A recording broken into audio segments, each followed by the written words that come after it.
produce, por las consecuencias que tiene ese tratamiento de la queratitis estromal.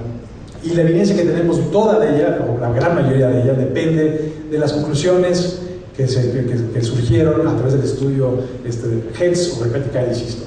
Este estudio consistió en 5 diferentes ensayos clínicos. El primero de ellos evaluó el aciclovir oral en pacientes con queratitis estromal con el contexto de esteroide y trifluoridina tópica. Esto es un estudio de los 80s y 90s,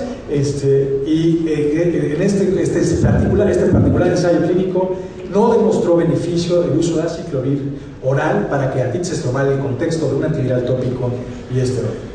El segundo ensayo clínico, y quizá el más importante de ellos, es el uso de los esteroides para queratitis estromal, donde redujo el riesgo de ceguera y de progresión en más del 70%. Entonces, los esteroides tópicos sí están indicados en el contexto de queratitis estromal, obviamente con cobertura antiviral tópica y o sistémica. Un tercer ensayo evaluó la efectividad del aciclovir oral para el tratamiento de la iridociclitis. Este estudio tuvo que ser detenido por problemas de reclutamiento de los pacientes, pero si bien la muestra es insuficiente, la gran mayoría de los pacientes mejoraron y había una tendencia a mejoría cuando se le daba aciclovir oral. Un cuarto estudio era de aciclovir para prevenir la enfermedad estromal en pacientes que tenían enfermedad epitelial, es decir, si les damos pastillitas de aciclovir, vamos a prevenir las recurrencias estromales en pacientes con queratitis epiteliales. Y esto no hubo diferencia en comparación con el placebo, de tal forma que no damos un antiviral oral para prevenir una queratitis estromal en el contexto de un paciente que tiene queratitis epitelial. Y finalmente, el último estudio es el aciclovir oral como profilaxis de recurrencia en pacientes con queratitis estromales previas, y el riesgo se redujo en aproximadamente la mitad. En conclusiones que podemos sacar de este estudio es que la queratitis estromal, el aciclovir oral, además de un antiviral tópico, no tiene beneficio. Lo que importa es darle antiviral tópico y esteroide. Los esteroides tópicos acortan el tiempo de resolución, sin embargo, posponer el tratamiento un par de días o un par de semanas hasta que tengamos cobertura antiviral no tiene ningún efecto sobre la agudeza visual, de tal forma que quizá lo más prudente sea cubrir al paciente con antiviral y después iniciar con el esteroide. Para la iridociclitis, la tendencia es hacia mejoría, creo que vale la pena darlo. El aciclovir no previene las queratitis estromales en pacientes con queratitis epitelial, y la profilaxis a largo plazo sí reduce el riesgo de recurrencias en el contexto único de queratitis estromal. Platicamos al principio que los trasplantes, primero, es una causa importante de trasplante en el mundo, es una causa importante de ceguera corneal en todo el mundo y en nuestro país también, y el pronóstico de los pacientes es limitado, y es mucho más limitado cuando hay inflamación activa, de tal forma que entre más podamos posponer el tratamiento con el tratamiento quirúrgico de estos pacientes mejor, y vale la pena cubrirlos, si bien no hay un consenso, vale la pena cubrirlos por un periodo prolongado con aciclovir oral. No hay una dosis, por cierto, no hay una dosis de supresión estándar, hay una dosis recomendada, que es 400 miligramos de aciclovir 2 veces al día o 500 miligramos de valaciclovir una vez al día. Sin embargo, esta dosis es necesario ajustarla y encontrar la dosis con la que el paciente deja de tener recurrencias. Bien, otro capítulo de esta plática es el contexto de la enfermedad herpética en niños, y la razón de la invitación de Julio Doctor Valdés fue esa. La enfermedad herpética en niños, primero es difícil de diagnosticar, la sospechamos poco. Y en el hospital nos dimos cuenta que tenemos una serie muy grande de pacientes. De hecho, es la serie de pacientes más grande reportada del mundo, con 109 pacientes. El hospital, como ustedes saben, es un centro de referencia para enfermedades de córnea, enfermedades externas, y hay varios autores que ya han explorado cuáles son las características de la manifestación herpética corneal en niños, pero no son muchos. Bien, así nos dimos a la tarea de estudiar la última década de nuestros pacientes niños con enfermedad herpética corneal. Así que buscamos cuál era la presentación clínica más frecuente, las características del tratamiento. Es un estudio retrospectivo, por lo tanto no podíamos controlar el tratamiento, solamente registramos el tratamiento que a juicio del clínico había sido mejor, las recurrencias, los resultados y las complicaciones que tienen en niños. Hicimos un estudio clínico, observacional, retrospectivo, y por lo tanto lo único que hicimos fue registrar qué es lo que se había hecho antes. Excluimos a todos aquellos pacientes con manifestaciones atípicas y que no estuviéramos seguros de que este había sido un ataque de herpes. Las variables que recogimos fueron información demográfica, enfermedades sistémicas circulares asociadas, la agudeza visual y las complicaciones y las recurrencias de los pacientes. El tratamiento, decíamos, era a juicio del clínico tratante, puede haber sido con aciclovir tópico. En el queratitis estromal siempre damos aciclovir oral, más esteroide tópico, y las dosis de tratamiento dependían de la edad del niño: 400 miligramos el día en menores a 2 años, 800 miligramos día en mayores a 2 años, o bien, si podían tomar pastillas, iniciamos con 400 miligramos 5 veces al día, que es en los pacientes más o menos de 13 en adelante.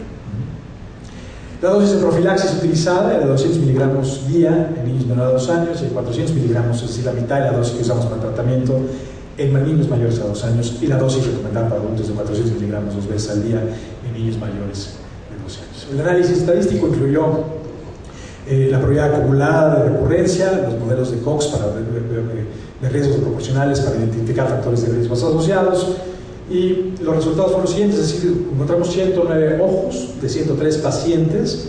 Es la serie de casos más grande reportada hasta hace un par de meses, de la cual la mitad era aproximadamente hombres y la mitad eran mujeres, y la edad media de presentación era de 9 años. Es decir, los niños chiquitos pueden tener herpes. 40 pacientes de ellos ya tenían un diagnóstico de herpes cuando llegaron al instituto para ser tratados, y un poquito más de la mitad fueron diagnosticados por primera vez en el instituto, y esto es importante para el análisis de recurrencias. Muy importante es hay un retraso en el diagnóstico en la comunidad y en el instituto. Promedio de retraso en el diagnóstico es alrededor de 30 días, y esto infiere negativamente, pero interviene negativamente en el pronóstico, en las complicaciones que tiene. Entonces, es algo que a partir de este estudio nos llevamos: es un niño en el que sospecha herpes. Si hay un niño con una conjuntivitis o una queratitis unilateral, siempre hay que sospechar herpes. La causa más frecuente de consulta era el ojo rojo, y la agudeza visual mejor corregida en la presentación era alrededor de 20-80. La gran mayoría de los pacientes, 94 se presentaron una manifestación única, es decir, una queratitis epitelial o una blefaroconjuntivitis o una queratitis estromal, y no en presentaciones combinadas. Y de estas, las más frecuentes eran la queratitis epitelial y la queratitis estromal intersticial.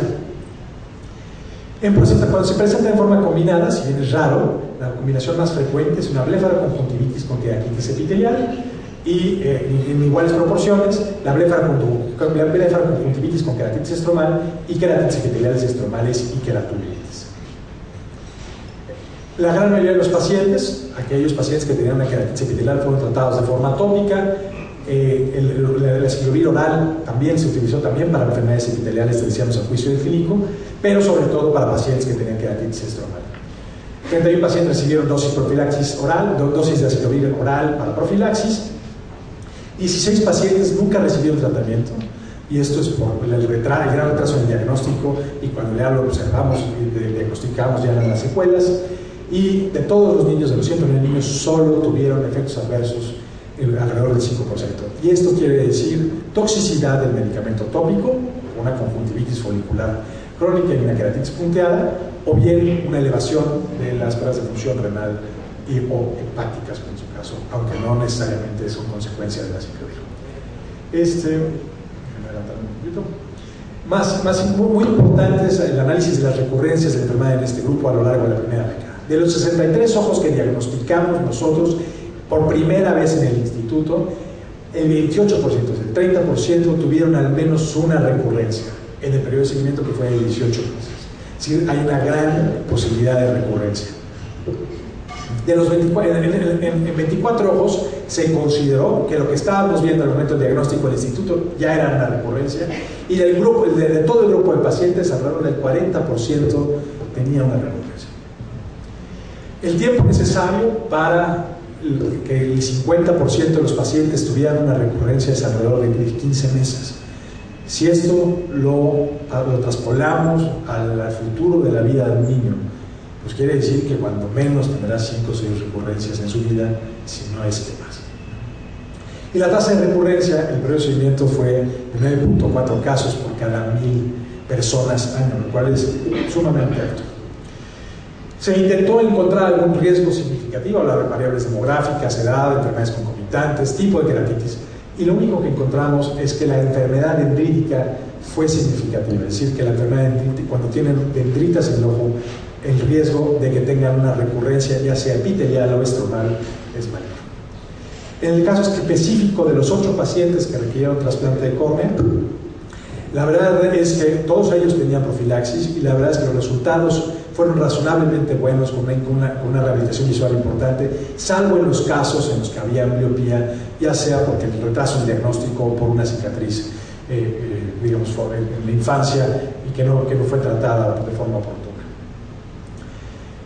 Como complicaciones, el 50% de los pacientes tenían una opacidad central que interfería con la visión, otro 50% tenían una opacidad periférica y ambliopía muy importante. Evaluamos que tenían ambliopía alrededor del 30% de los pacientes. Y esto refleja la mala calidad de nuestro diagnóstico en la comunidad y en el instituto por una falta de sospecha y un retraso en el diagnóstico y tratamiento de los pacientes. La mediana de seguimientos fue de 18 meses. Y la agudeza visual promedio al final del estudio era de 20-40, pero había pacientes que tenían un cuenta de 2 o 30 centímetros. En conclusión, la enfermedad ocular herpética en niños generalmente se diagnostica tarde o mal diagnosticada, con un retraso importante, decimos alrededor de 30 días en un centro de referencia.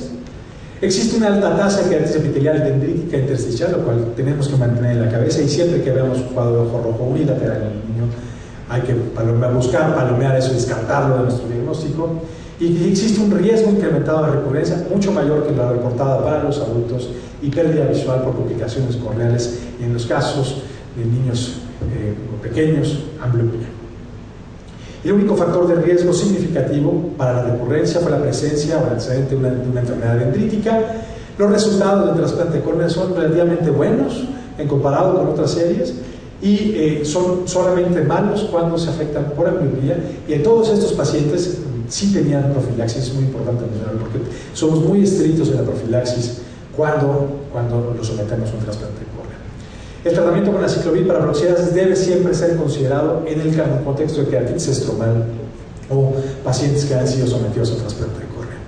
Y bien, creo que con esto termino en la media hora puntualito. Muchas gracias.